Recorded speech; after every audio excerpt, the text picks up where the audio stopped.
Fabulous party. You know, I haven't seen this much love in a room since Narcissus discovered himself. Welcome in to the Bro 4 Squad podcast, where we are just a bunch of bros drinking beer and talking movies. This is episode 192, and thank you so much for joining us. I am your host, the Mayor, Jeff Hornacek. Before we get started with the movie discussion tonight, let us go around and meet the fellow bros. We have the OGs on tonight, and we begin in the lab, the mad scientist, Brian Banner. Banner, summer is coming to an end, sadly, so I have to ask you, statistically as our scientist, how much beer do you calculate we drank the past 3 months? And are we anywhere near our personal record, which I believe is set in the summer of 2009 when we were in college? You know, I don't think we are anywhere close to the record of summer 09. That's an unachievable repeat. We can't do that. But one thing that I've really am proud of us for this summer is we perfected the day drinking. Oh, yeah. I can start on the golf course at 7:30 in the morning, and I'm good till 10:30 at night. Hit 10:30. Sorry, guys, it's bedtime. Yeah, we're not psychos. Yeah, come on. Jesus. Well, thank you for keeping those statistics up to date for us. Update your spreadsheets if you need to.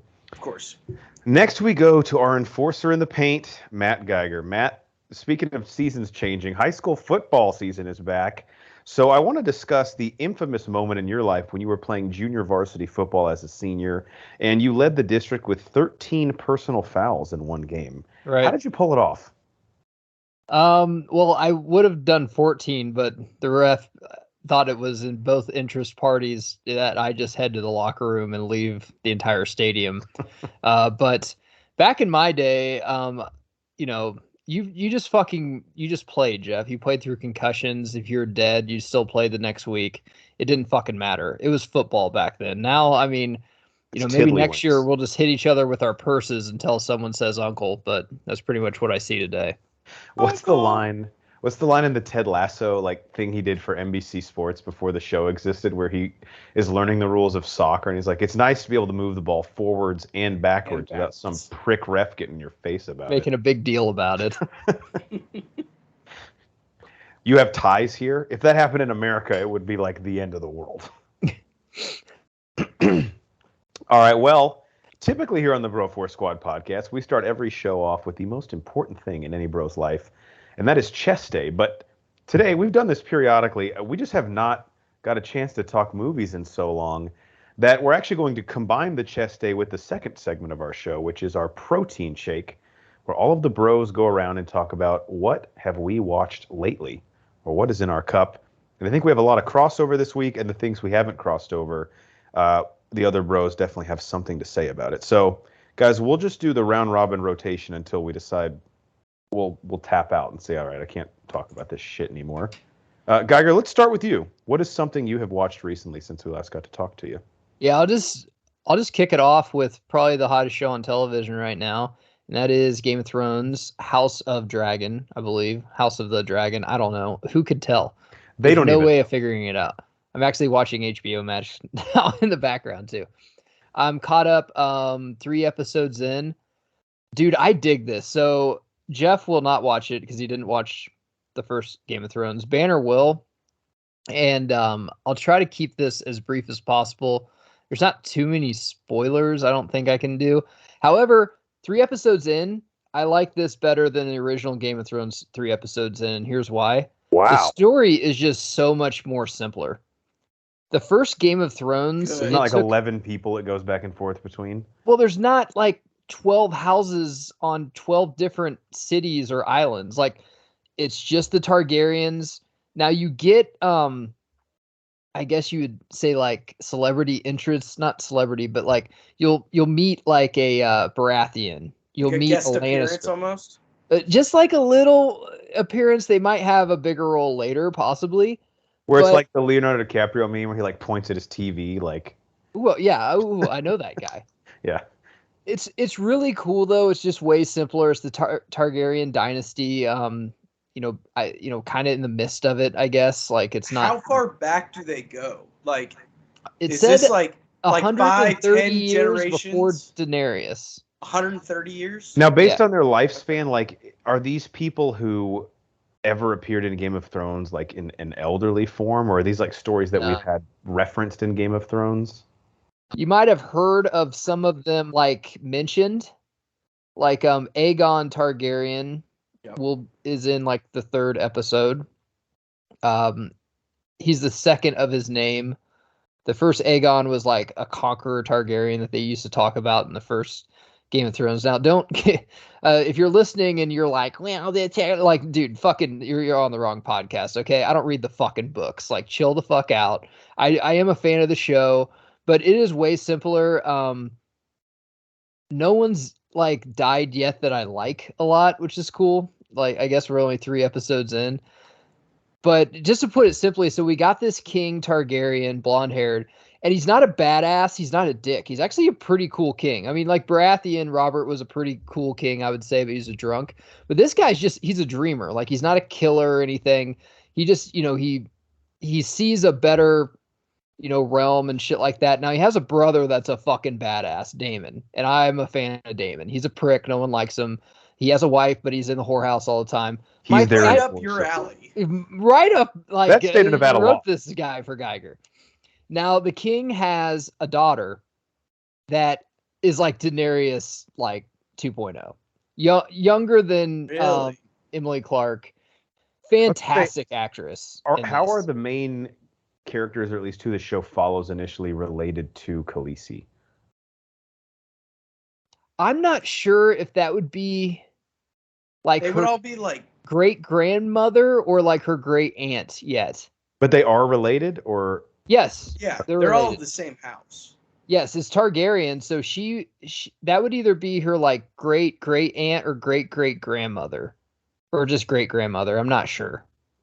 Now, one other question, and I'm the guy who knows really nothing about Game of Thrones, at least in terms of the story, but their ability to control dragons, is that already the case in this story, or is this show kind of telling how that came to be? So they already have dragons. So it's not like the first Game of Thrones that you had to wait like till season 3 or 4 until the dragons were fully grown and actually ride on them.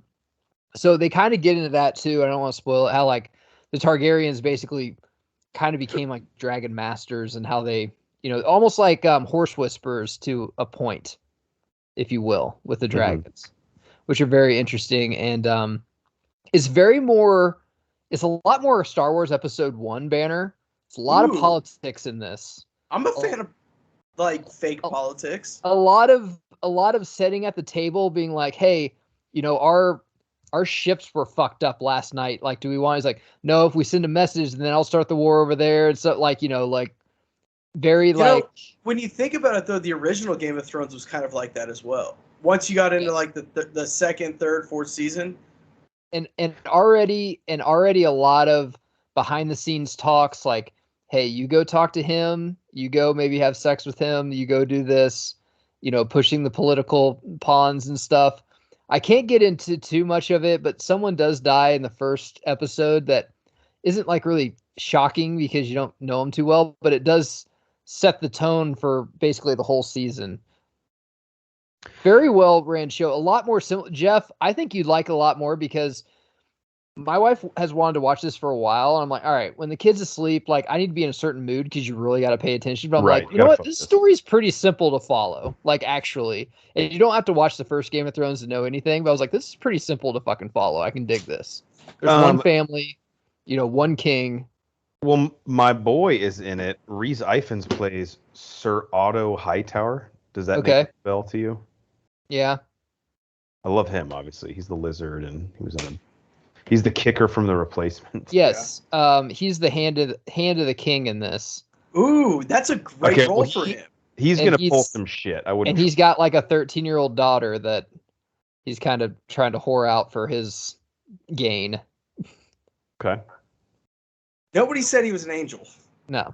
Right, he's not a saint. I'm trying to look up Paddy Considine, who it says plays Viserys. How do you say his name? Viserys? Yeah. He looks really familiar. Obviously, Matt Smith has been in like Doctor Who and Morbius and a bunch of other things. Matt Smith is Daemon Targaryen, who I really enjoy. Okay. Yeah, this Paddy, I haven't seen him in much. and to the books, because you can Wikipedia these characters. I Wikipedia it, and it basically set up like the next 3 seasons for me.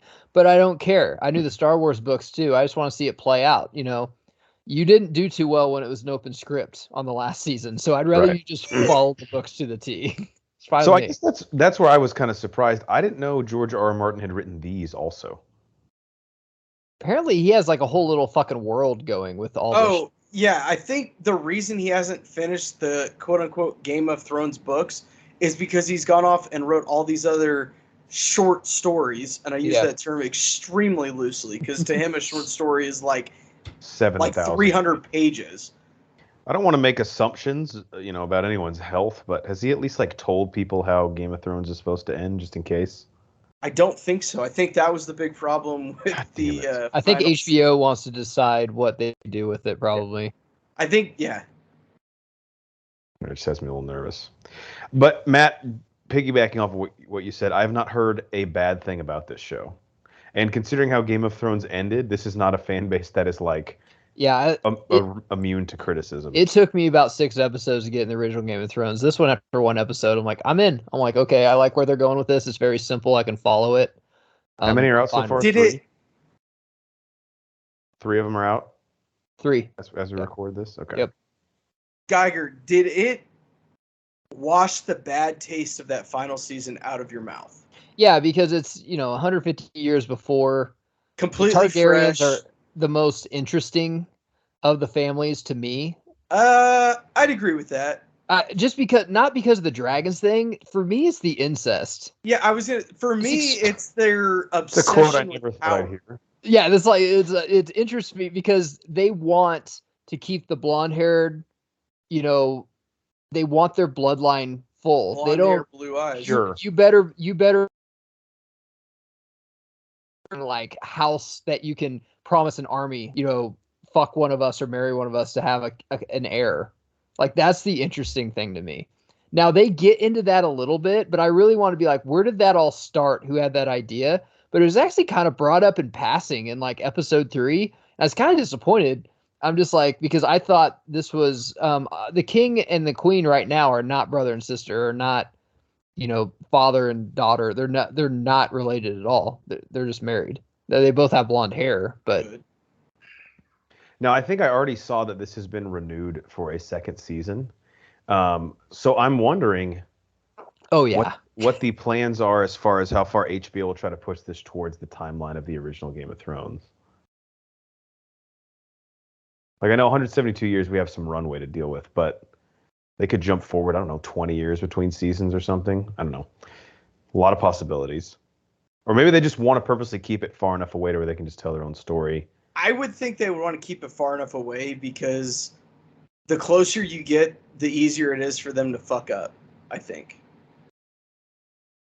I can tell you how the story ends because I accidentally kind of Well, I didn't end it, but I know where it's going, which is extremely interesting, and I can't wait to see how it plays out. Just because you know where something's going or you know what's going to happen doesn't mean it's not interesting to see. Like, I was like, okay, how does it happen, though?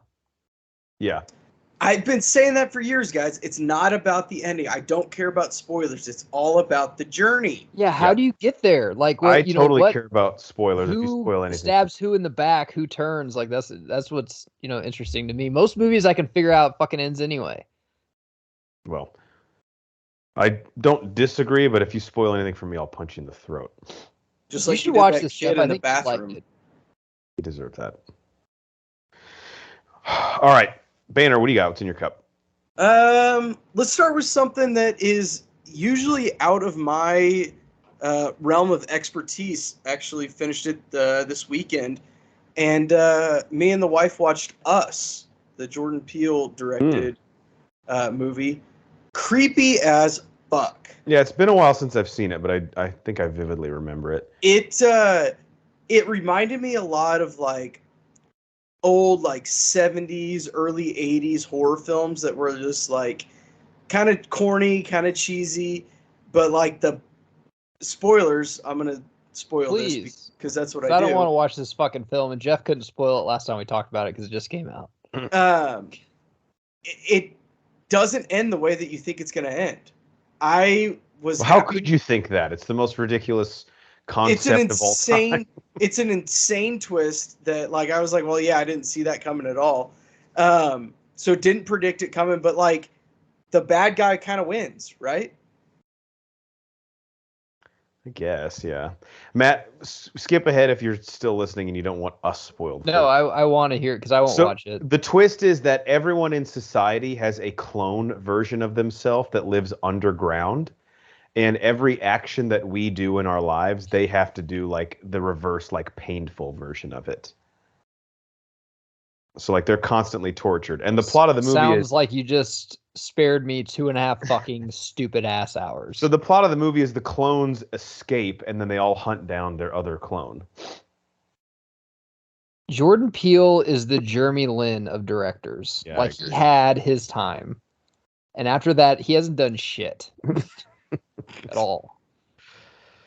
I like the way it was filmed. The score was incredible. The story could have been better. Yeah, there was. I like the twist just because I didn't see it coming. Yeah, I just remember it being so out there, and it wasn't a twist where I was like, I don't understand this. I was like, no, I get it. That's just insane. Yeah, and maybe it was because of my state of mind when I watched it. Got it. Why I liked it a little bit better. I don't know. And again, you guys know I'm a sucker for scores. Fantastic score. Jeff, I don't know if you remember this, but the dad in it, or the husband, whatever you want to call it, what a fucking bitch. You talking about Winston Duke, or you're talking about the comedian guy who's married to Elizabeth Moss? Elizabeth Moss, is that her name? I don't know. I'll look it up in just a second. But Winston Duke is M'Baku. Is it M'Baku you're talking about? Yes. He's just a fucking bitch in it. They're like, yeah, let's just lock the doors, or why are we going? Like, I don't know. He just seemed like a bitch. Like he wasn't protecting his family. I'm just saying. Also, his clone was like his same size, but like super ruthless. So that's a tough guy. His clone was like M'Baku. His clone was M'Baku with a beautiful beard, I might add. Yeah. So yeah, Us. That was one of the things that I watched recently. I might have to go revisit it because there's like certain parts of the ending I don't remember. Now, this is the one that Cycly told Mrs. Hornacek, no, it's not really a scary movie. No, he said it. Shit. He said it wasn't very gory, and there's about a 15-minute stretch where I think 20 people get their throat slit open with a pair of scissors. I'd probably set the over-under at 20 and a half maybe. And they show it. It's all there. She actually screamed out in the theater, "Oh, come on, Ronnie!" And he was not at the movie with us. I can totally see that happening. That's like an African-American gentleman from Georgia saying, yeah, the buffalo wings aren't that hot. Which Cycly says, yeah, it's not that bad when it's like a horror movie. A great analogy. And I think afterwards he realized, oh, I'm pretty fucked up, because he was like, I guess it was pretty bad, huh? I'm just so desensitized, I don't even fucking know anymore. Maybe I'm the problem. We're not allowed to say that. That's in our contract. We can't say that he's the problem. Yeah, he'll sue us for all we're worth. Ben, you want to do one more before we? I can do another one. All right, guys. This is one I'm not embarrassed that I watched it because I had a fucking blast with it. This was my shower movie. So I always have a movie. I have a little waterproof case in my shower. I watch a movie 10, 15 minutes at a time while I'm in the shower. It takes me a week to get through a movie. It's usually a movie where I'm I really don't want to watch this, but I secretly kind of do. So I watched Day Shift with Jamie Foxx. We need to get Dave fucking Franco. Irish Spring or Old Spice to sponsor us, and Banner can be in the shower and be I Old Spice in my shower movie. Fucking great plug. I don't like Old Spice. Not a fan. Just saying. Matt, I was out on this movie Day Shift when I saw that Dave Franco is in it, and he has a neck brace on the whole time. Why he has the neck brace on, though, is actually pretty funny. He does not have a broken neck. Spoiler. I don't know, man. Taking the bait. Is this a good movie? No. Is it fun? fuck yeah, it's a goddamn blast. Can I say The that? action scenes did look pretty interesting. It reminded me a lot of Kingsman. Those movies, the way that they're shot and kind of like the action moves where they're kind of slow-mo and really fast choreography that slows down. Pretty bloody, pretty violent. Snoop Dogg is fucking hilarious. Love me some Snoop. That's all I gotta So say. would you say it's a tier above Netflix trash? This is like the cream of the crop of Netflix trash. Okay. But it is in that bucket. Yes, you could convince me that it's not, but at the end of the day, I gotta say this is probably the best Netflix trash I've seen, and I've seen some Netflix fucking trash. So like, how much better than Holiday is this? Oh, leagues better. Okay. Yeah. That's God damn it. Yeah. No. You know, the guy came up Holiday with the is like the bottom third of Netflix trash. I have some Netflix trash I'm going to mention here in a second. This is one I think that if streaming was not a thing, it would have actually got made. Yeah.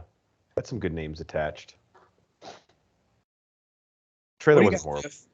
What's All right. in your cup? So this is one you and I shared, Banner. So before I get into all this, I put this in my last Letterboxd review.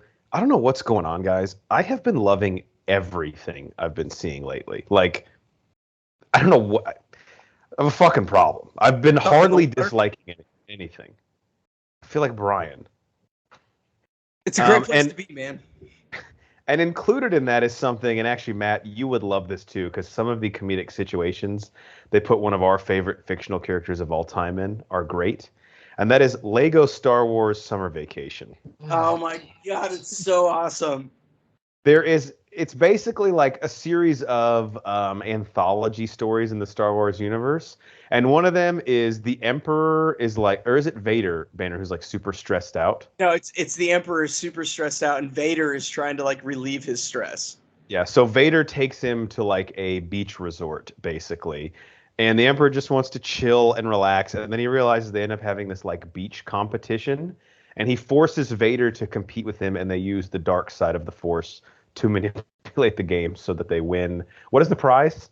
I don't even remember. It's like a tiny participation trophy or something. But it's like you get a discount at the bar or something that they get. But basically they make jokes like with the Emperor and Vader that we constantly make. Basically, if you go back, I believe was it our Rogue One commentary? I think so. That's one of my favorites. Yeah. Basically, if you go back and really any of our Star Wars commentaries, listen to that, and our back and forth between Vader and the Emperor is essentially this Lego Vacation. There's 3 anthology stories. There's one with Obi-Wan going on some mission on Tatooine. I liked that one. I love the one with Emperor and Vader. I was not as big a fan of the Han Solo one, but that's okay. To be honest with you, I don't even remember the Han Solo one. It was I can't do any of the Lego Batmans, anything. I just can't do them. I don't know. Maybe they're not made for me.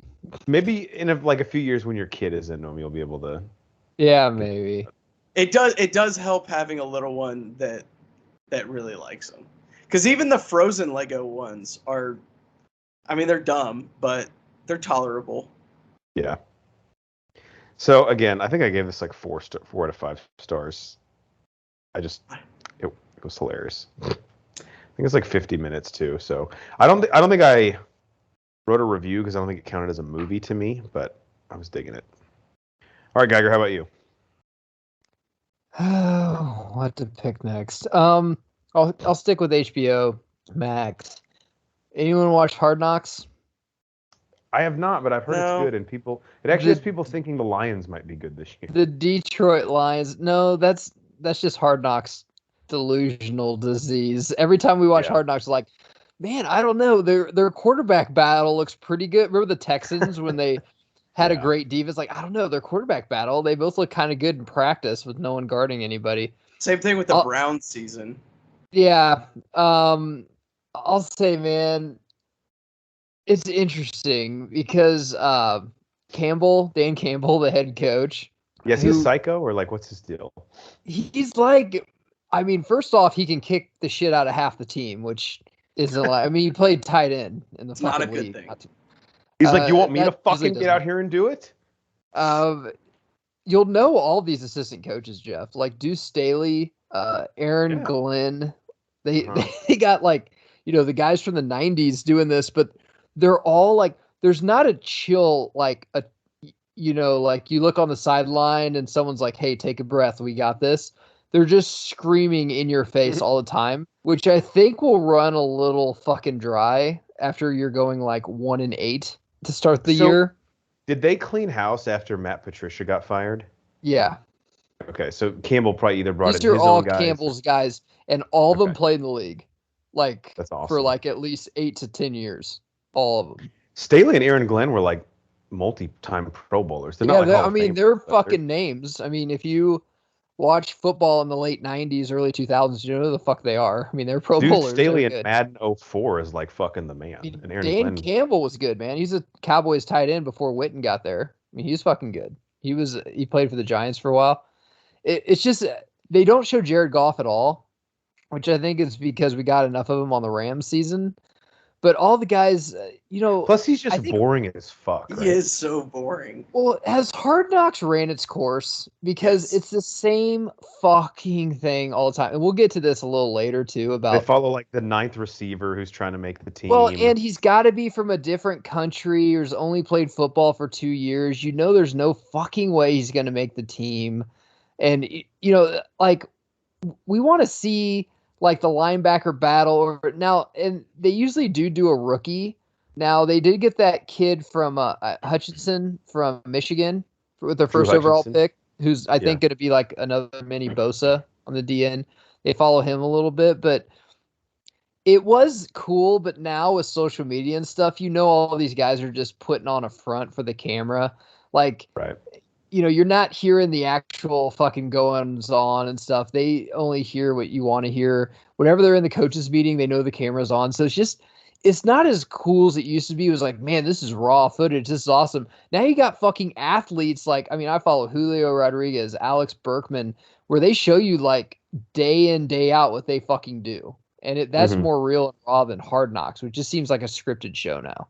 Also, like, because we get our news for like our sporting news, like the second it happens, I feel like it's kind of hard because they have to edit this shit so quick to get it out. Otherwise, you're like, well, dude, I already know so-and-so got cut or, so like, cause they got to get the episodes out. They film them and edit them like probably a day before they air, which has got to be kind of hard. It is interesting though, like seeing like the coaches talk and stuff. Like Dan Campbell only had like 2 fucking rules. He's like, don't be late and don't disrespect your teammates. That's fucking it. Like and then there's some coaches that, I love the fucking Browns one with, Hugh Jackson was on his way out the door. So like all the other coaches like, man, I could be the interim if I just fucking, keep my nose to the grindstone and shit. But it's interesting, but it just kind of ran its course with me. And I'm just like, and it's the fucking Lions. Like, I don't know anyone on their fucking team. Yeah. People from Detroit don't even know anybody on their team. No, I think you'd like it though. Just like Dan Campbell's diet where he has literally 2 espresso drinks. I tried to calculate how much caffeine he actually drinks, and I'm pretty sure it would kill like a normal human. Would kill a bison for sure. Yeah, the coach's diet's always really like, what is Saban's like every morning he has a Coca-Cola and a Little Debbie, like that's his breakfast. Jesus Christ, it's like no nutritional value things whatsoever. Don't even go together, like. Not really. I mean, if you just dig sugar, I guess. Dana Holgerson, who now is where's he fucking like back at Houston? He drinks like literally 4 Red Bulls a day. Right. His heart's gonna actually explode on the sideline. I remember. Case in point, when they did my team, the Raiders, and all that Antonio Brown drama hit, you didn't get any of that in Hard Knocks, like at all. Yeah, that's true. Again, that's another thing. Like the story was almost just more interesting playing out on social media than it would be on a reality show. And he did all his shit on social media. Like, remember when he got let go and he was running through his yard without his shirt on, like saying, I'm free. I'm free. Like, I mean, that went on Hard Knocks. Yeah. I don't know. I mean, they'll keep making the show, but now there's like that Amazon rival to it what's it called, like All or Nothing or something? Yeah, and it follows them the entire season. In the really? season, which is Yeah. interesting. And this year's the Arizona Cardinals, which is just going to be a shit mess with Kyler Murray. And like, I mean, that's going to be interesting. Yeah. Is there well, anybody that failed up better than Cliff Kingsbury? Jesus Christ, I know. He's You got fucking- fired from Texas Tech, he was and then you're like, Holly Saunders from the Golf Channel, and now he's just fucking an Instagram model. I thought he was Pro coach of the married. Cardinals, going 5-7 at Tech.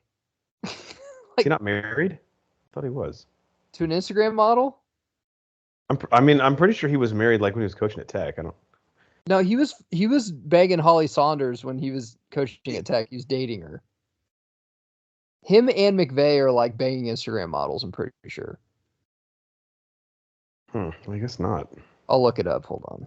I don't think. Keep talking amongst No, yourselves. I think you're right. I don't know why I thought. I googled this Cliff Kingsbury married, and I know he was dating Holly Saunders when he was at Tech because she's like my dream girl because she's like extremely slutty and can golf.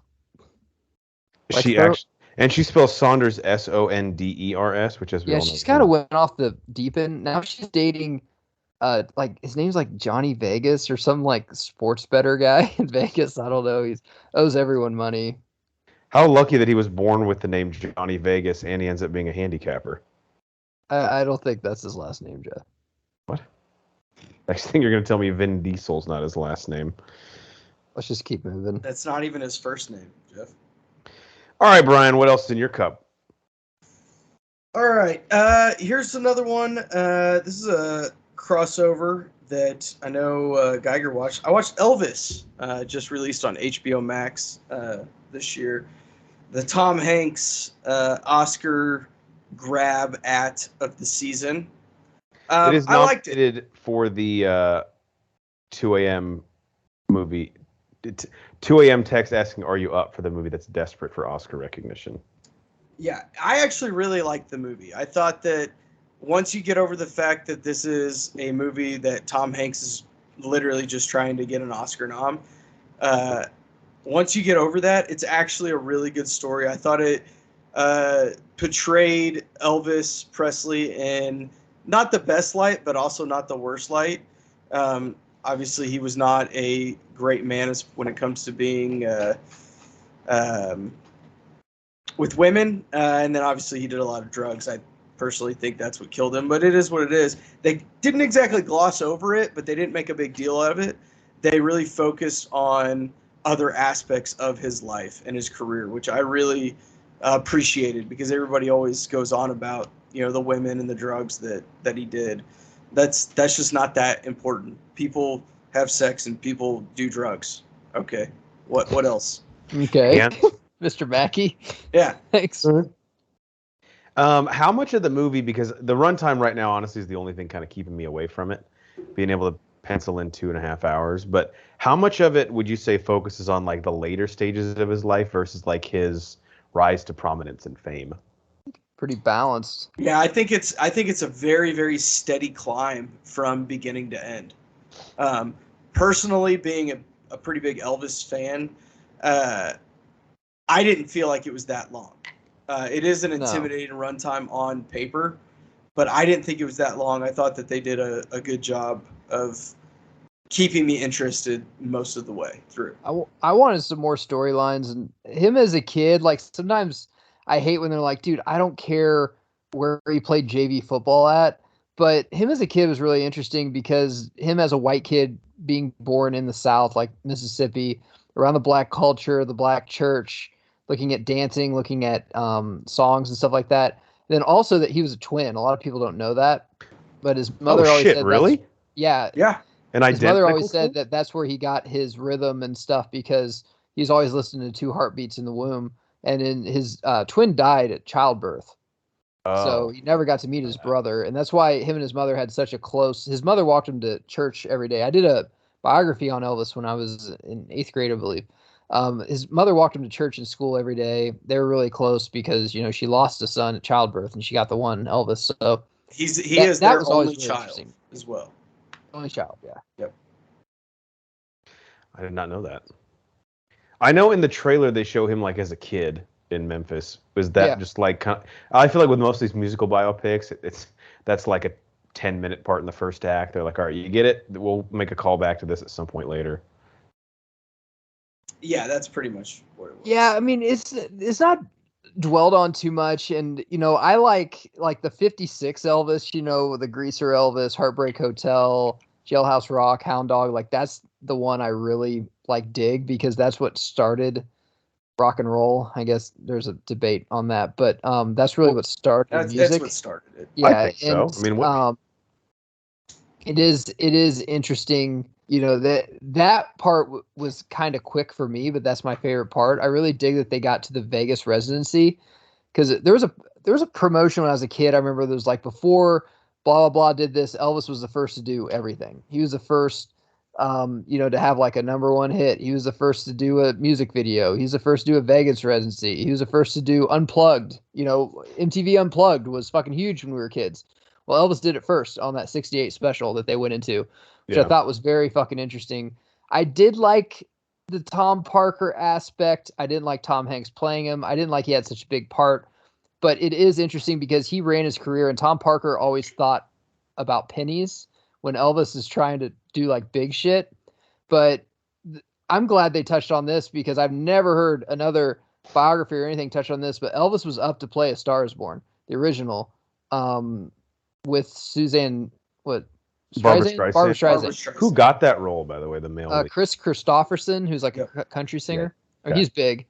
But he turned it down because like, what? You're not going to sing any songs. You're not going to this is working. We do crappy movies and then we make an album on it. And it's like, everyone fucking digs it. And, some of his movies at the end were just fucking awful. And he could act like, the first couple movies he did he was a fucking good actor. You watch Love Me Tender, one of his first movies as a Western. It's pretty fucking good.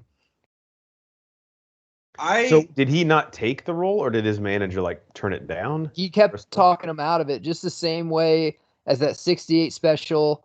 They wanted the guy who wanted to do it. He's like, I want you all in black. I want you to play some of the old hits. I want you to play some new shit.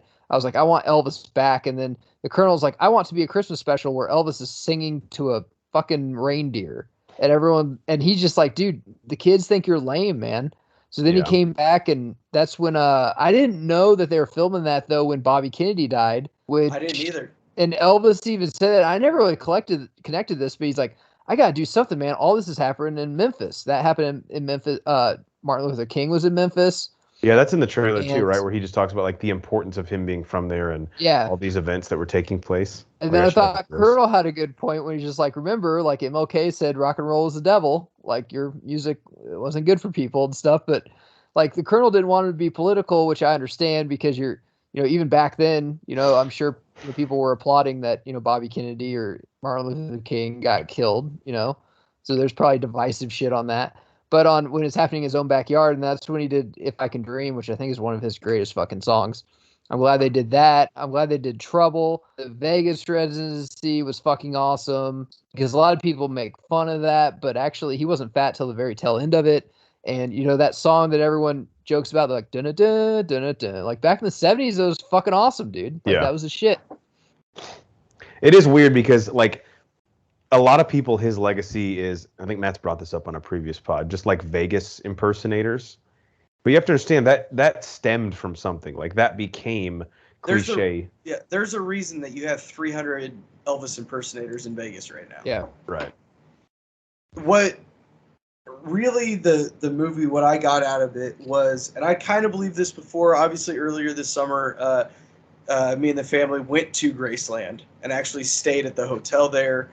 That's cool. It was a fucking blast. I stayed there too. It's fucking awesome. It was so much fun. I think we're gonna do it again, maybe next year. Elvis was an extremely unique individual who I think got manipulated every step of his life, and it was sad. And I think was extremely loyal to a T. Where he wouldn't fucking leave the Colonel who founded him when it's like, you founded me, but I'm starting to outgrow you and getting my own voice and wanting to play my own music and wanting to do my own fucking movies and shit. I'm just done. I'm done with this same old stuff. And any artist is like that. And even the Beatles, like John Lennon, when he went with Yoko, he's like, you all want me to, do a mop top and sing the songs, but I've grown. I don't want to do that stuff anymore. I want to sing about peace and everything. Yeah. So I think they did a really good job of showing what I would consider a more true or realistic Elvis. And he was just a kid who wanted to be who he wanted to be. And he was, like you said, extremely loyal and got manipulated every step of the way and just couldn't handle, not that Austin Butler should be up for an Oscar. I'm going to be really pissed if Brendan Fraser puts on a couple pounds and acts gay in this fucking movie, The Whale, and fucking gets it an Oscar nom over Austin Butler. Austin Butler has to lose a couple pounds. It's just fucking movie. That's the low-hanging fruit joke, Banner. Come on. I'm going to take it every time. Yeah, Austin Butler was absolutely amazing in this. If you put him side by side, some of the footage of Elvis, he has it spot on. He just got cast in the Dune sequel as well. Nice. It's so hard though. If you ask, I asked my mother who loves Elvis, and she thought it was okay. I thought the movie is okay. I mean, it's not Walk the Line, people. Like, let's chill out. Yeah. It's hard to act and impersonate the most impersonable fucking person ever. Like, I don't think anyone other than Elvis has been more impersonated than Elvis. I don't know I don't know a city right now where there's 80 fucking impersonators right now getting a picture taken or anything like that. Getting married by him. It's hard to do. And if you grew up with Elvis, that honestly, this role, and I'm not trying to piss anyone off, is like casting Jesus in Passion of the Christ. People have such, there's only one. Yeah. And it can never be duplicated. He was fucking it. He was the king. He was the man. And I don't care who you fucking get to play him and how good they are. They're not Elvis. And they'd rather just watch a biography about him and see clips about him, which I would too, just because, I didn't grow up during that time and I haven't seen all that stuff. But I mean, it was cool. It was pretty well done. Tom Hanks was in it a lot. He was Tom Hanks. I mean, sometimes I felt that Fat Bastard was his person because he sounded just like Mike Myers from Goldmember, and it was getting annoying. Yeah. I don't know if Tom Parker had that accent. I don't think anyone else does either. I think we could have let that go. I think the fat suit could have been let go. I mean, Tom Hanks isn't fucking Sly Stallone. I mean, he's not fat by any means, but I don't think we need to put a fat suit on him to play Colonel Parker. There's a lot of issues with the movie, but other than that, it was fine. It was good. It didn't destroy Elvis's legacy. I'll say that. Surprised that this is the first, at least in the last 20 or so years, major theater release based on Elvis. I feel like he's such a pop culture icon. Someone else. It's so hard to do. That's why Johnny Cash is easier to do. And I know that country music people think, and I love Johnny Cash. Johnny Cash is phenomenal, but he's not Elvis. He was at the same time as Elvis.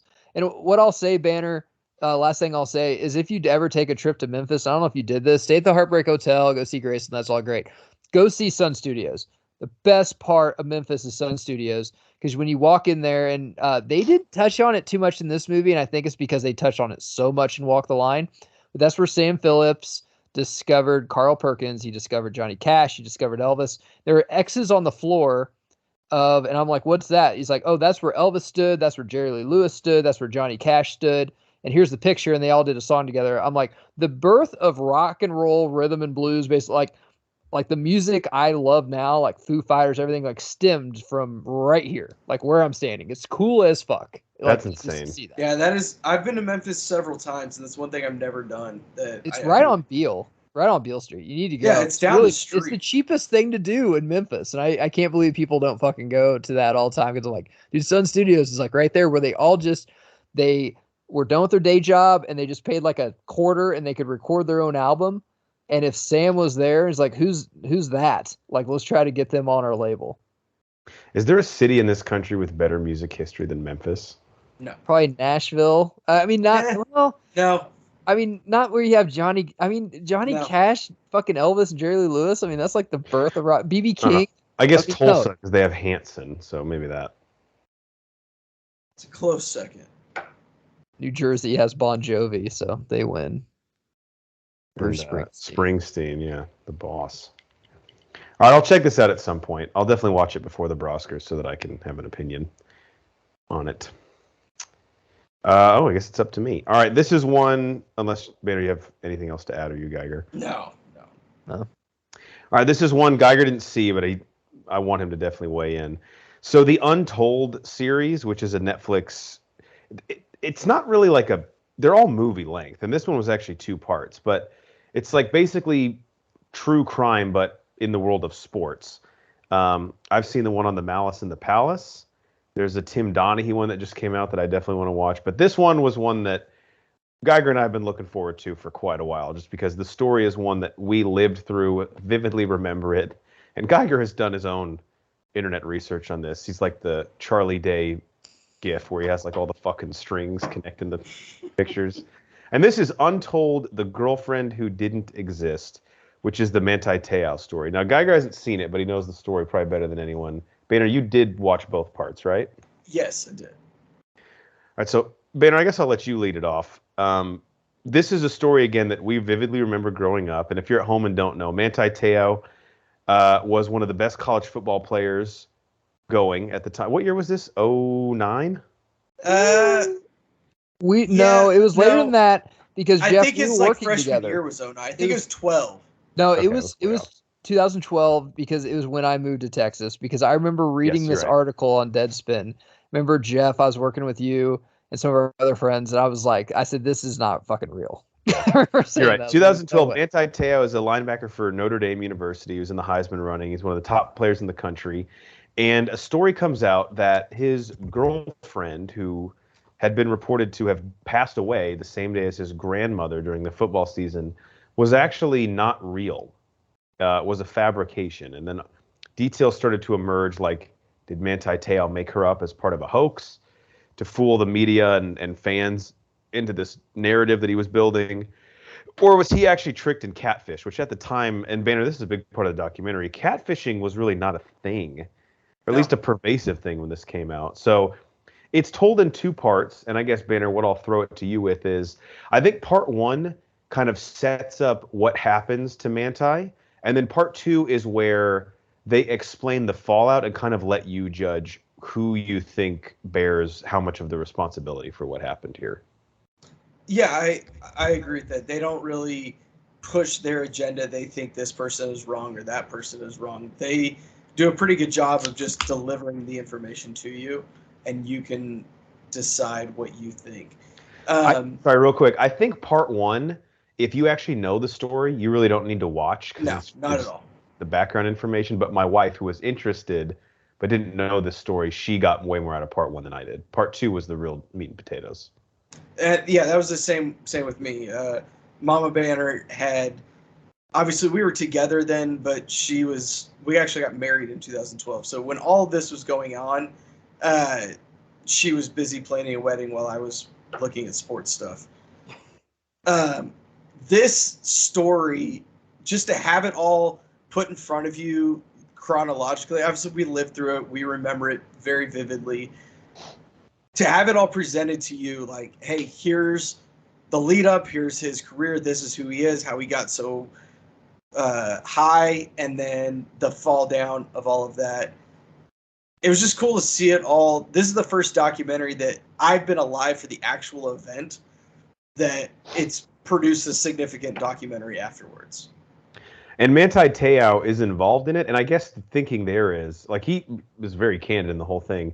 The thinking there is like, dude, you might as well do this because no one's going to think less of you than they currently do. Yeah. Like, you might as well just lay your side of the story out there, and if people buy it, great. If they say it's bullshit, they probably thought that anyway, which is kind of where I fell. It is a thing that I remember we were all questioning his sexuality when it came out. Even, I think it was Katie Couric asked him if you're gay, and how far have we come where back there's like, are you gay? And now it's like, if you are, let us know. We'll throw you a fucking parade. But remember, she did it how one of our favorite journalism techniques, where instead some of people, yeah, right. Let me hide behind me. People who are nameless, just asking questions. But some people have said, Manti.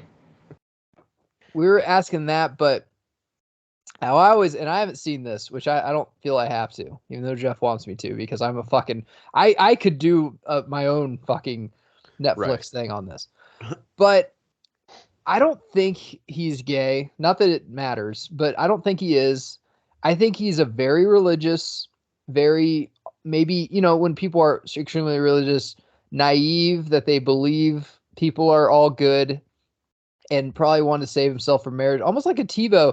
And those people do exist. Not every athlete slams every piece of ass that walks by. I know that's hard to believe. A lot of them do. Not every one of them do, though. And I think he was just a nice fucking dude that, wanted to. And I did hear something from that documentary that he was going to go to USC, which is closer because he's from Island, Hawaii.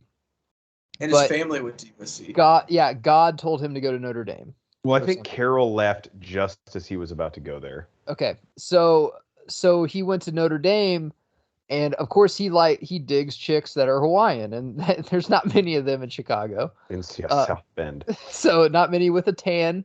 So he finds one on the internet, and he's like, this is pretty.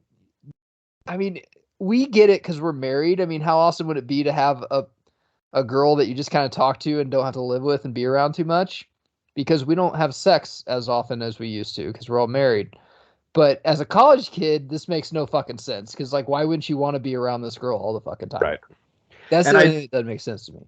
The interesting thing about part 2 of the documentary, and Matt, this is the stuff that I didn't realize as much of, but they actually bring in, and I think the website's not even around anymore, but the guys who ran Deadspin at the time, who are the ones who originally broke the story. And they talk about, the way they uncovered this is pretty interesting, through the back webs of the internet. But they basically put ESPN on blast. They're like, dude, you guys created this whole fucking story, loved it, ran with it, and you never even bothered to ask, is any of this accurate? And this is the problem I have with ESPN, and maybe sports media in general, but most of the shit is on ESPN. And here's one, is not everything has to have a story. He's the best linebacker in football. The fucking end. It doesn't have to be, he's playing. Was Johnny Manziel not enough of a story that year? Playing because his grandma got COVID. He's playing it doesn't fucking matter. And safe space. So I was watching the Little League World Series the other day because there's no baseball on. So I was like, Little League World Series, I'll watch this. And they interviewed this kid with spina bifida, literally could not move. Was laying there Banner after a 3-day hangover and would just couldn't talk either. It was hey, do you think Pennsylvania will win? Blink twice if yes. I'm like, guys, I'm just trying to watch baseball. I don't need Sarah McLachlan and say, look at this dog. You're not going to adopt this dog. It's getting beaten every fucking day. It only has one fucking eye. I'm I'm just trying to watch sports. I just want to kick my feet up for 5 minutes. Yeah. I don't need to see Alex Smith almost, he almost died. I'm I get it. I get that I have a nice life and I'm blessed, but I don't need to every single time I turn on ESPN. It's okay, before the fourth quarter of this tight game, I just want to show you this one guy who doesn't even fucking play, not on the team anymore. His wife just died of leukemia, so we're going to do a 20-minute story about it. I'm why? I just want to watch sports. Dude, I was watching the Oregon-Georgia football game the other day, and the game starts, and apparently some special teams guy in Oregon died in the offseason. He fell off a cliff, and they fucking bring up his picture. I'm what the fuck, ESPN? Jesus. Dude, they do that all the fucking time. College game day, I'm first college, I'm awesome. And then Kirk is well, every Saturday there's a sad story about this. I'm just Jesus Christ, this guy lost a kid. Fuck. That's terrible. But yeah, ESPN, it really is it's, and I'm not making a joke here. It's kind of predatory and disgusting what they do with this stuff. They just hunt the clicks, and that's what Deadspin went after. But Deadspin does admit, that's one thing I love. They're really honest. He goes, dude, our website was 2 dudes in their mom's basement whose only goal was to make ESPN look bad. And we did it. I can't do them anymore. We need Barstool to actually have a sports channel and get sports or something where it's just fun. I don't need to hear of someone's cancer diagnosis of the 8th string quarterback that, is on the scout team and how he's going to die next week. Yeah. Last thing I just want to say about this, because I think we can have a better conversation or a deeper conversation with the other guys on the pod to get their thoughts and whenever Matt sees it. But Brian, after seeing the documentary, I guess first off, what was your original assessment, living through it? who was most culpable for making the nation believe this story? And then after watching the documentary, did your opinion change at all? I think going through it, I think the media blew everything up at every point more than it probably should have been. I don't think my opinion changed on that. Now the he, she, guy, girl, I'm not sure what we're calling them at this point, that did catfish him, this does not help your story. You are a piece of shit before this. You are still a piece of shit for what you did. Is Manti Te'o completely innocent? I don't think so. But this is you are a terrible person for putting somebody through this for that long and letting it go as far as it went. Yeah, I think Manti is definitely not innocent. In this situation at the time, everyone involved, ESPN, Lene Kakua's actor, whoever created her, and Manti Te'o all used this to their advantage in some way. Yep. So every single one of them benefited from it, and then when shit hit the fan, pretty much every single one of them turned and ran. And Geiger, you know this about the media more than anybody. The second this shit went south, who's the first one to bury Manti? The same people who fucking created him, right? ESPN. Okay, the problem is you can't blame do you blame the Nigerian prince or you blame the person that read the fucking letter and sent him money? And sometimes I get kind of sick of everyone blaming the media on everything. Like, you can't blame a dog for shit on the floor. We know what they are. Sooner or later, you gotta start blaming us. Like, when we find these stories, shouldn't we kind of ask, like, all right, like, ESPN's shitting this shit? Like, But we what's love their it angle too, on man. this? We love this shit. I mean, anytime I hear a story now, I'm just like, all right, like fucking Stephen A. Smith the other day was talking about Live Golf and how, like, the PGA's being all capitalist now. And I'm just like, and everyone's like applauding Stephen A. Smith. I'm like, hold on a second. That means ESPN's in talks with Live if they're taking fucking their side. Like, get the fuck out of here on, like, oh, let's, that means ESPN is going to fucking be broadcasting Live Golf. It's all about, I like double think anything story. I'm like, okay, why are you telling me this story? Because it's not because the kid with spina bifida is like, look at this kid. You're just sitting here watching baseball. I'm just I'm sorry. I'll never forget when the story broke about Manti Te'o, how excited Geiger was, the guy that we work with that found it first on Deadspin. He's like, I'm going to call it. Story I ever read. It's literally unbelievable. Like I said, I can't believe this. Right.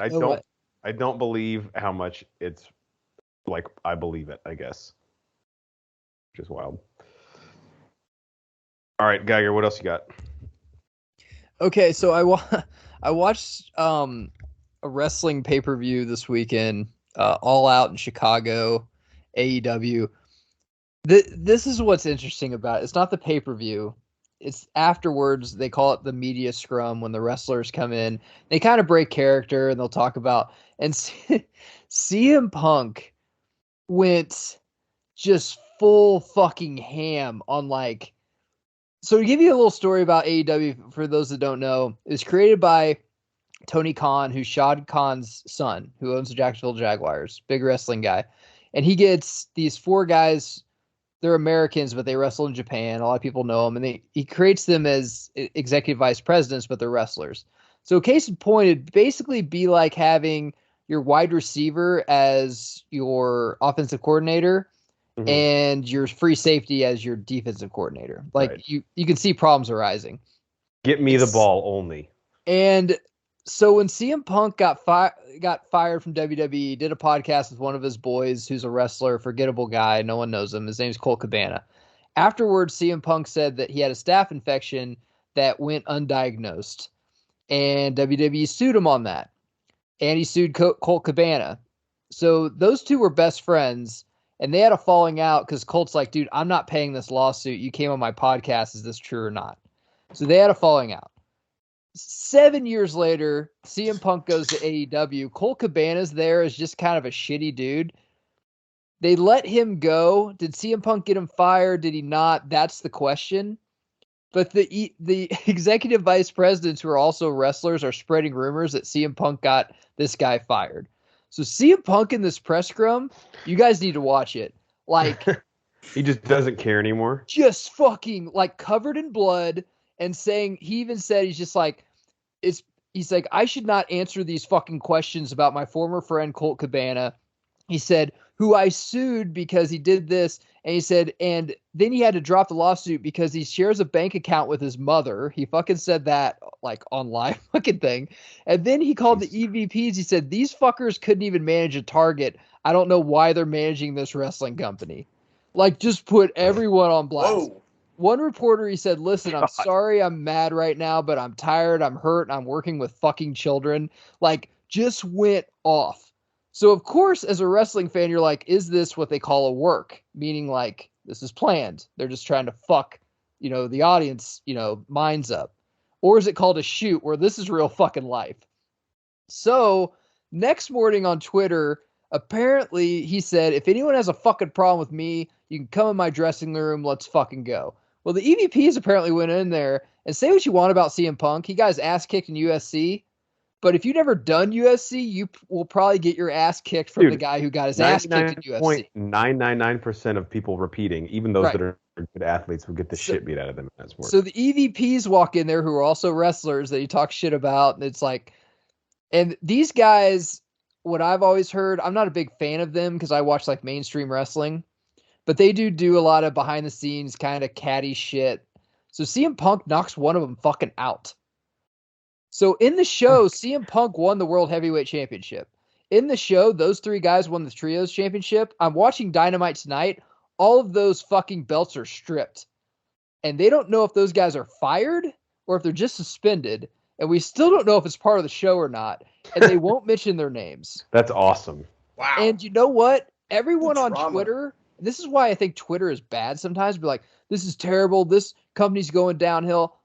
I relay you back when Shawn Michaels and Bret Hart got in a physical altercation, which led to fucking Bret Hart leaving the company, going to WCW, which started DX, which started Stone Cold Steve Austin, which started the Mr. McMahon character, started the Attitude Era, and then started basically WCW versus WWF Monday Night War. I'm like, controversy equals cash. If they can fucking 100%. Yep. Oh, and the CM Punk thing that you need to watch. The best part is literally 18 inches from him is fucking Tony Khan, the owner of the company. So you were fucking sitting in a meeting with the owner of your company to the side, just burying every fucking employee, and the owner of the company is just sitting there, just looking at you like, what are you doing? He didn't stop it, didn't do anything. What? Right. I mean, it's like abhorrent behavior, but at the same time, he's like, we're going to print money at this shit. And the best thing, this show is in Chicago, which CM Punk is from, and he like owns Chicago. He like sells out every time they go to Chicago. And the best thing he said was he's just like, this is a fucking joke. These EVPs should know better. They're a fucking joke. And then he takes a bite of this like fucking brownie. He's like, by the way, this is from Mary's Bakery on the South Street of Chicago. So if you're into baked goods and pastry, it's pretty fucking good. He's like, but they're closed on Monday and Tuesday. It's like he plugs the fucking thing in Chicago. He's burying the entire company. And I'm just like, I guess always be closing. And some people hate it on Twitter. Some people I love it just because like anytime you leave a company or get fed up, you just love to hear like, what did you say to him? It's like, I just told him to fucking shove it because you can't do it, but they did it. And you're like, God, that's awesome. Right.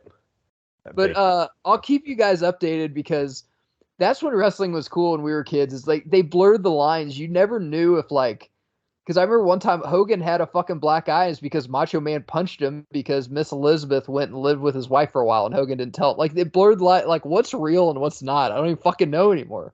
It's awesome. Life imitates art. Right. You know? It's good shit. So let me know what that bakery is. Go watch just type in CM Punk in like there's a 23-minute one that literally just has the highlights and it's fucking gold. Like some of the shit he says, it's awesome. I think the press conference alone sounds like there's more action there than there was. I was going to say, I think I'll just skip the pay-per-view and just watch the press conference. That's the one problem is MJF, who's like one of their biggest stars, made his big return. And it was just so overshadowed by that, which kind of sucks because like I think it's real because I don't know why they would do that to the biggest star, but it's interesting, man. Wrestling's fun right now. Vince is gone. Triple H took over. I'm interested. All right, Banner, what else you got? I only have one more thing. I'll talk about one more thing real quick. Watch the second season of Only Murders in the Building. There we go. Let's cross that off. Absolutely fucking fantastic. I loved every minute of it. I think it has a top 5 all-time TV quote for me. Doesn't give anything away. I actually really don't like Martin Short at all. He is my favorite character in this movie, or He's excuse so me, in this funny. show. He's so funny. Obsessed with dips, and at one point he goes, "What can't dips do?" And it's I don't know why. I thought it was the funniest thing. It's still funny. I'm interested to see where they're going with the season 3. I don't know if I'm happy about it or not. I love the actor they brought in. Obviously, I do too. I don't want to give anything away. It wasn't too long that it came out. But yes, I love that actor as well. I just don't know how they're not going to retread anything. Yeah. I think the plot device they did use makes it like there's definitely some room there to grow that they haven't had in previous seasons. Which I don't think that's much of a spoiler. Yeah. Matt, you would love this show because Martin Short's character is like a director who like used to kind of be an up-and-comer on Broadway. Then he tried to turn the Tom Hanks movie Splash into a musical, and he went like $4 million over budget by building like a gigantic fish tank on the stage. And so he got fired. What streaming service is on? Hulu. Okay, I'll watch it. I love Martin Short. Dude, he's fucking hilarious. He is. Traditionally, I'm not a fan, but he is fucking hilarious. Steals the show, I think. It's my favorite show of probably the last 2 or 3 years, and it's an excellent combination of like a hilarious comedy, short episodes, and a really interesting, both seasons, whodunit murder mystery. Yeah. Okay. So it's perfect. I'm in. I've already nominated it for the Show Me the Money Award for the best season of TV this year, which is a pretty stiff list on the Broskers. It's gonna be tough. Yeah. I put House of the Dragon on there too, but let me know if it falls off. All right. You can remove it. Yeah, Banner, it's tough to say much more without spoilers, but if you're not in on this show, you can binge it now. It's all out. It's fucking incredible. A big thing. They're quick episodes. Anywhere from 25 to like 28 minutes is all. Mm-hmm. It's easy watch. If you have Hulu with commercials like I do, though, just be ready for the volume to get cranked up like triple what it normally is when you watch the show when the commercials come on. Yeah, it is the hazard of watching it. You got anything else? Nope, that's it. All right, I'm going to close with something that I started doing, a couple weeks ago. I'm calling it, for lack of a better term, animation domination. And what it essentially is for a long time, I've been fans of The Simpsons, Family Guy, and South Park. And I've always found myself wondering, like, which of these shows do I actually like better? And they've both been on for, I think that they all have a minimum of 350 episodes, and they're all still currently running. So I decided what I'm going to do, and this will probably take me forever, but I started to go back for all 3 of these shows because they're respectively on HBO Max, Disney Plus, and Hulu. And I'm watching each of them from the beginning. I'm going to try and watch every episode. And what I'm doing is I'm matching up each of their episodes in order that they were released, and I'm deciding which of the 3 shows had the better episode. So I watched every single first episode, and I voted which one was the best of Simpsons, Family Guy, and South Park. Every single second episode. And I've done it with 8 different episodes so far. Wow. Does some work. Yeah, so I'm keeping a spreadsheet, and I can tell you which of the 3 episodes I liked best. Through 8 episodes, they're all in season 1 except Family Guy had a really short first season, and so their 8th episode was actually the first episode of season 2. But through the first 8 contests, the Simpsons are up 4-2 to 2. So South Park and Family Guy have each won 2 of the matchups. It's fun. I mean, it's fun to see these shows like way back when they started, and I really can't wait to get to the contemporary stuff because Like I I didn't thought really Family start. Guy was better when it started than it is now. For the most part, it is. South Park is probably consistently the worst, or at least ages the worst. Yeah, But their because it's just first such a season, different show. yeah, it really is. Their Like they first didn't really season, like touch on Cartman is so pulp different. culture as Randy's not really a much. character. Say I that never again. really You watched cut The out. Simpsons. I think I'd enjoy it. I just never This, watched it.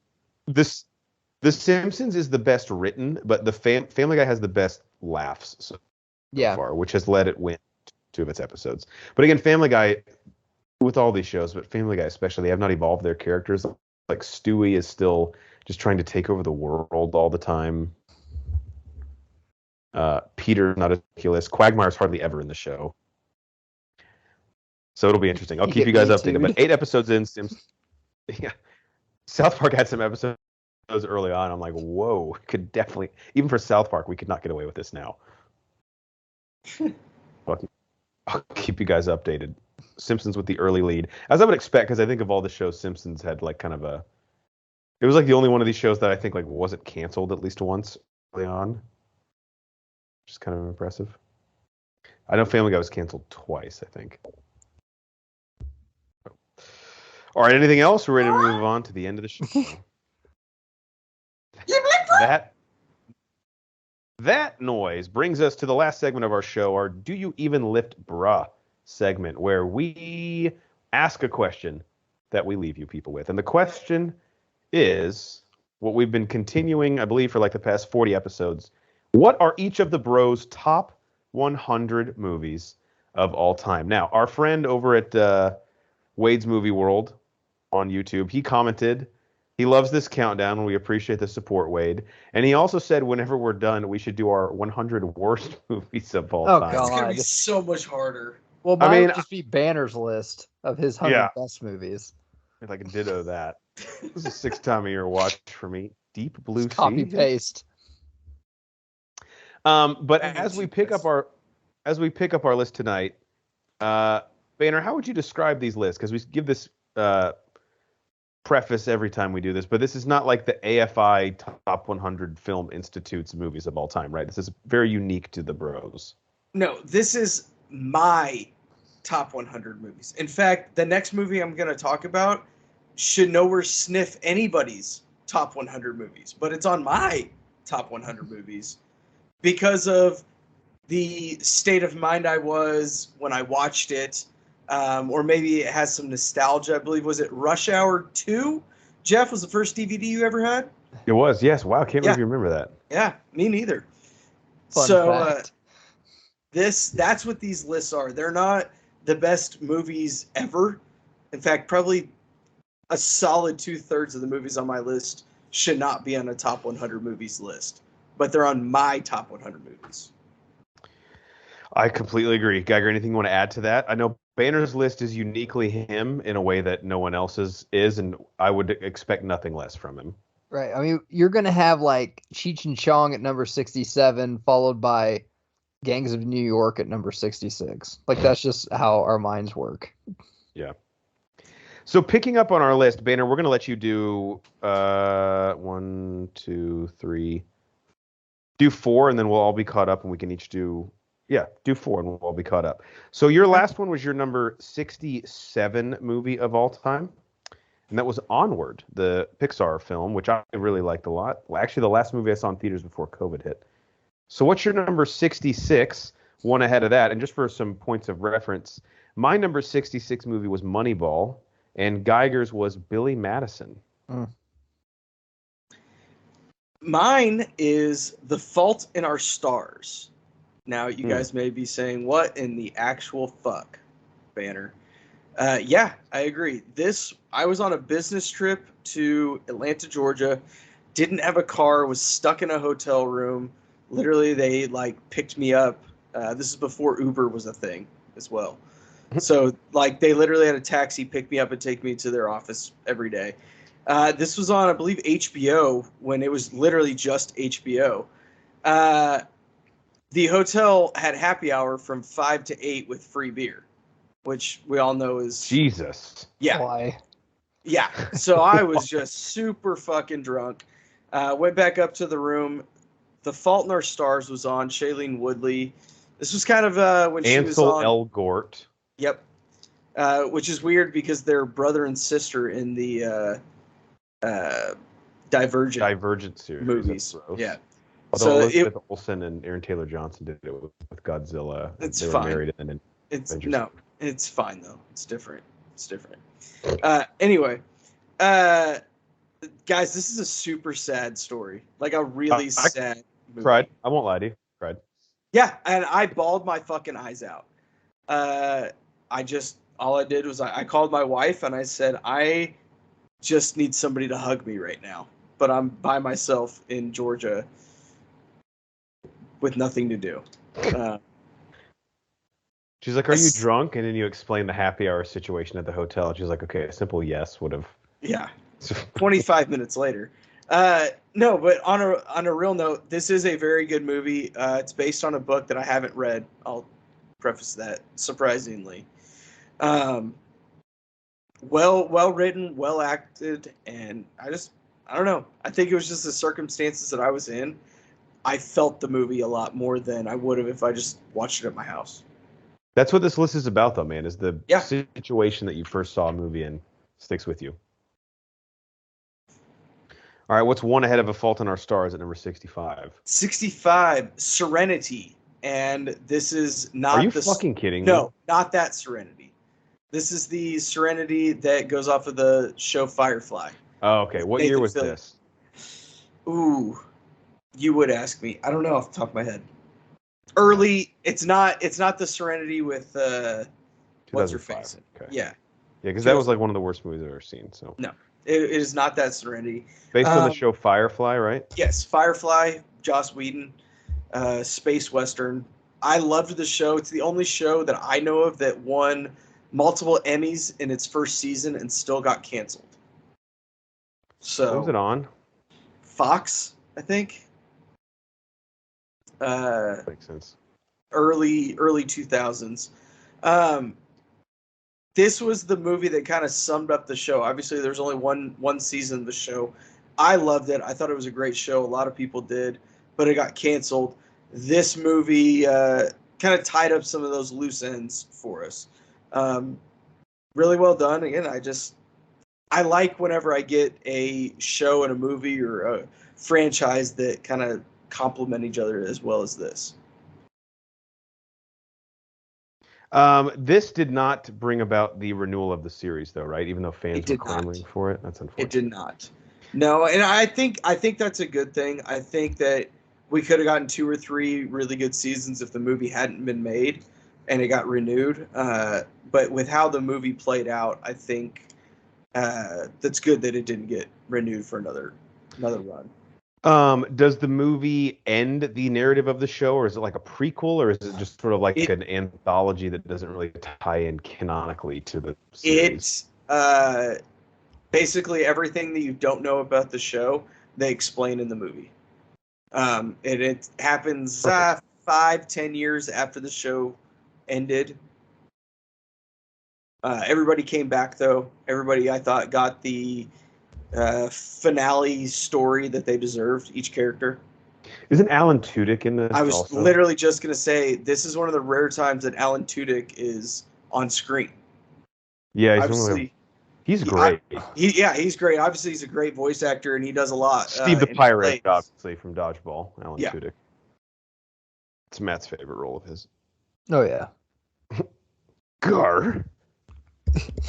All right, Banner, do one more, and then we'll each end with our number 63. So what is your number? That's right, 64 movie of all time. 64. Real quick, my bad. Just for comparison, my number 65 was Indiana Jones and Raiders of the Lost Ark. Matt's was 300, the Zack Snyder film. And then Matt's 64th best movie of all time was Southpaw. Mm-hmm. And mine was Deadpool. Sorry to interrupt you. Just wanted the fans to know where we're at.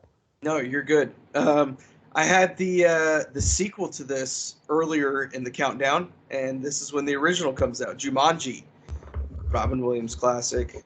The actual Jumanji. The actual Jumanji, yes. Thank God. Yeah. Does that redeem me a little bit? Yeah, I think When you said Jumanji Welcome to the Jungle, everyone was like, you better fucking have the actual Jumanji ahead of this on your list. Yeah, and it wasn't just like one ahead of it. Like it was significant. Yeah, no. Jumanji This Welcome to right- the Jungle would probably be on my 100 worst, possibly, but How Have many you movies seen does it? The Rock have on that? no. Why would I see that? It's surprisingly And I still fun. hated it. I refuse to see any movie where Kevin Hart and The Rock just talk about if one's big and the other one's small. Well, you probably wouldn't like this then. Back to number 64, Jumanji. I mean, what else can I say about it? It's great, right? Yeah, it is. And The this idea, is one, especially too. when this came out as a kid, to think like, oh, a board game can like come to life. Like I wanted to play board games so much more because I thought it would like this was a real thing. Also, Like, David Allen this could Greer as happen. the cop, one of my favorite actors of the 90s. He's hilarious in Blank Man and a bunch of other things. God, Blank Man. What a great movie. Yeah. The Wayans brothers had their time. They did. They had a good run. Major Payne, great movie. Although I will say Damon Wayans far and away my favorite Wayans brother. Yeah, I like Marlon okay. Sean is just useless. Not to get off on a Wayans brothers tangent. Good addition, Banner. Very solid. All right, Geiger, what's your number 63 movie of all time just beating out Southpaw? Once Upon a Time in Mexico. Oh! Ooh. Fucking swerved on you there. Desperado. I mean, it was a cool movie. TNT special in the early 90s. This sequel, though, is fucking fantastic. A fantastic barrage of great actors and actresses. Johnny Depp.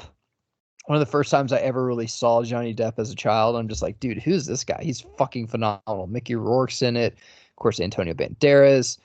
Christopher Walken. No, the guy that was the fucking Green Goblin, or his name is Willem Dafoe. Defoe. William Dafoe, Selma Hayek, Selma Hayek, of course. Yeah, Trejo, of course. Daniel Trejo, of course. It's a Mexican movie about the cartel, and I think he Um, sues if you don't call him for Eva Mendes is in it. Mhm. Just an awesome fucking shoot 'em up in Mexico. Cheech is in it too because it's a movie in Mexico. Johnny Depp takes care of him pretty quick, but that one scene I always remember the trailer, which made me want to see it as like a young kid, where Johnny Depp's just driving. He has a body in his car and his hand out the window, and you see this other hand where he's smoking a cigarette. So he has three arms because the one hand's just a prosthetic arm that he puts, and he always has his hand under the table with a gun. Fucking awesome scene. He gets his eyes cut out at the end, so he has to try to fucking like find his way out of this fucking war zone with no eyes, and he's got his sunglasses on. It's just a great, and it really makes you want to watch Desperado because it really ties in the story really well. But thought it was fantastic done. Just a really cool shoot 'em up guy film that I'd always watch it in college before I go to the bars or something. I don't know if you've all seen it or haven't seen it in a while. It's been a long time. I didn't remember, or I didn't know this, but it's apparently part of Robert Rodriguez made it's called the Mexico Trilogy.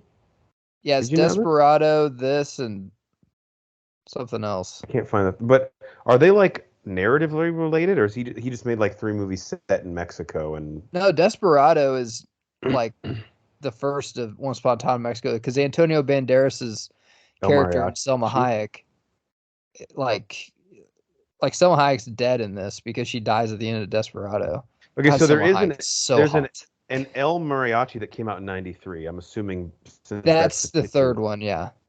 Okay, so Banderas has to be in that because that's Yes. his character's name. And he's in Okay. this one too, yeah. And then Desperado's '95. Damn, I didn't know it was a series. I'm Yeah, I all didn't about either. that. That's 3 parts. I don't think I've ever seen El Mariachi. I didn't even know it was. I'm gonna have to check these out. Fucking Enrique Iglesias is in this too. Actually, not a bad actor in this. Very small. Dude, the only other thing I've seen him act in is How I Met Your Mother, and he's fucking hilarious.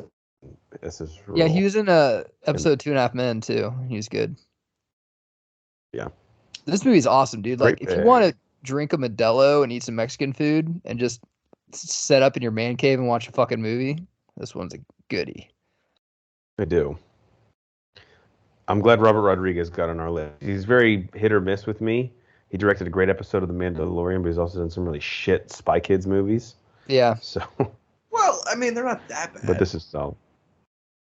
Him and Tarantino get together, like from Dusk Till Dawn, which will probably make an appearance later in my list. It's fucking magic. I'm pretty sure that's going to be on Cycly's list too.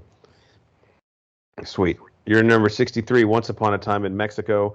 I'll do mine, and then Banner, you can round us out. Mine is one of the first experiences I can vividly remember being like asking to go to the theaters multiple times to see it. And not because I was like some kid and it was like bright lights and I was intrigued by it, but because I actually just thought it was such a fucking good movie and we were blasting the soundtrack constantly. And that is the 1997 Disney animated classic, Hercules. Love this. Yeah, and as far as Disney movies go, this one kind of gets lost in the shuffle. And I think a big part of it is because it does not have some all-star voice cast, but it has great voice actors perfectly cast for their roles. Just outside of James Woods, there's not really a name, and Danny DeVito, I guess, a name that like jumps off the pages, super recognizable. But brilliant take on Hercules. Great music. Hercules is just such a weird story too. I think that people don't resonate it with it as much as like Snow White and the Seven Dwarfs.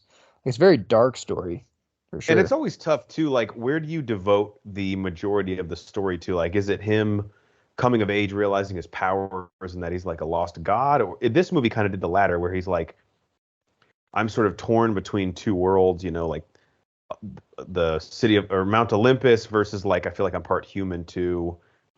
Where do my allegiances? What he really does lie? is what's it called? The seven like trials or whatever. Trials of tribulation or whatever. And one of them, like in the actual story of Hercules, he goes to the underworld and he meets Hector from Troy. Oh, and he really? actually Okay. has no ears, no eyes, no tongue. Interesting. Because whenever I first watched Troy and Brad Pitt delivered that line, I was like, oh, that's pretty fucking cool. I remember reading that in the book when he met Hector. Because I remember Hercules like, oh yeah, that's Hector. He thought he killed Achilles. And now he's like blind, deaf, and dumb in the underworld just walking around. God. I wonder if Hector is like that didn't make the Disney movie, I doubt. But yeah, I was going to say, well, a lot of it obviously takes place in the underworld. But Danny DeVito is great as Phil, who's the person who, you know, trains Hercules. And then Susan Egan is Meg, who I don't know anything else she's in, but she's perfectly. We don't talk enough. I mean, as far as animated she's hot. Girls go, So hot. Meg's a sleeper. She can get it. Not a sleeper, bro. She's fucking one seed. I mean, we don't talk a lot about her, but she's up there.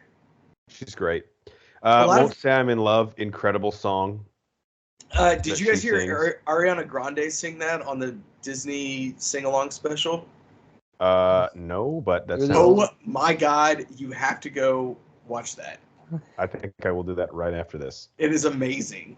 And then, of course, the opening song with the Muses, where they sing the story of the god. I mean, that's fucking incredible. Dum, dum, dum, dum, dum. Don't you want to go back right now and play the opening 10 minutes of Hercules? We watched it maybe a month ago with Baby Banner. It was a blast. Was she digging it? Yeah, I could see her. Oh, yeah. Oh, yeah.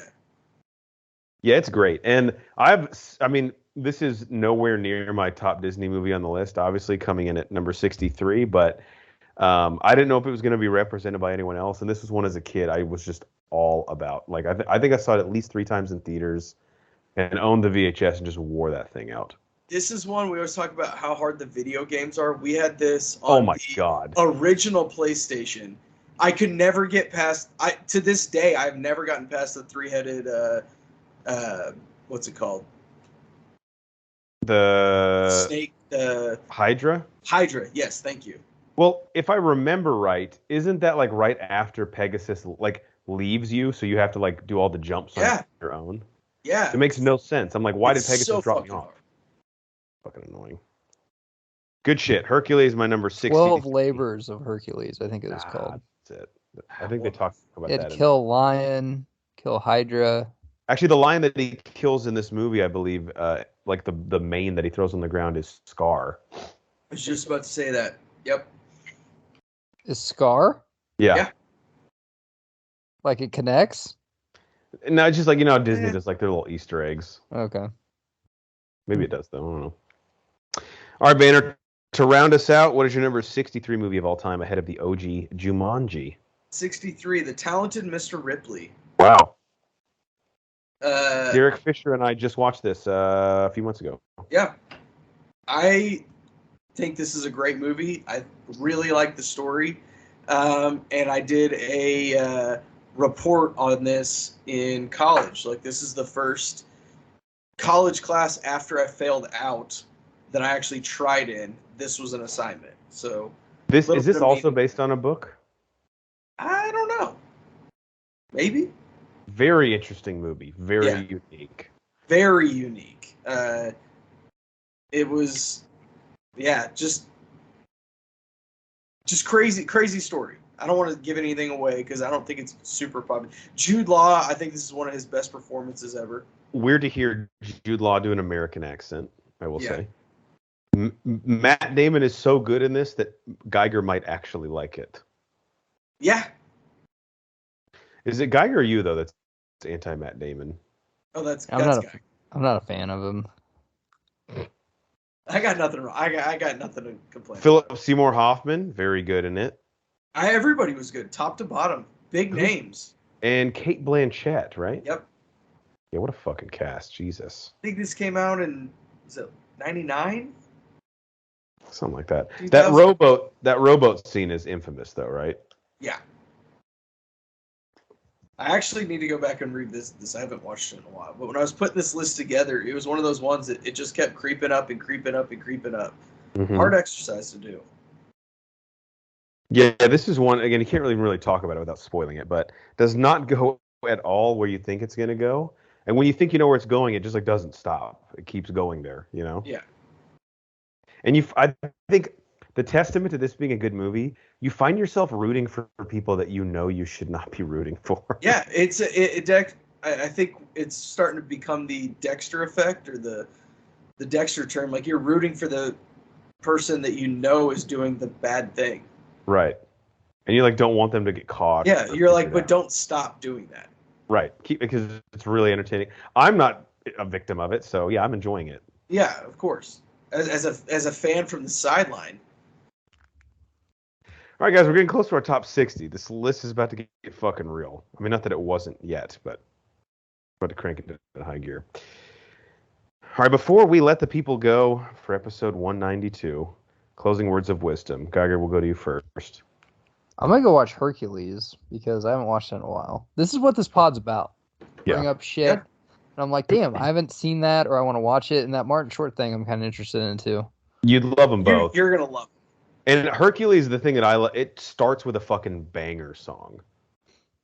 Get you ready. Doesn't have to be the best scene. Yeah. Just a ding. Set the tone. Man. The muses. Banner, how about you? What's your words of wisdom? Guys, pull over for emergency vehicles, or if they are redirecting you for an emergency, don't bitch and complain. Okay? We recently had an incident as we were leaving work. Somebody ran into a tree, lots of pine cones everywhere. Oh shit. People were bitching because they had to go around, like, the other way. Like, chill the fuck out. Okay?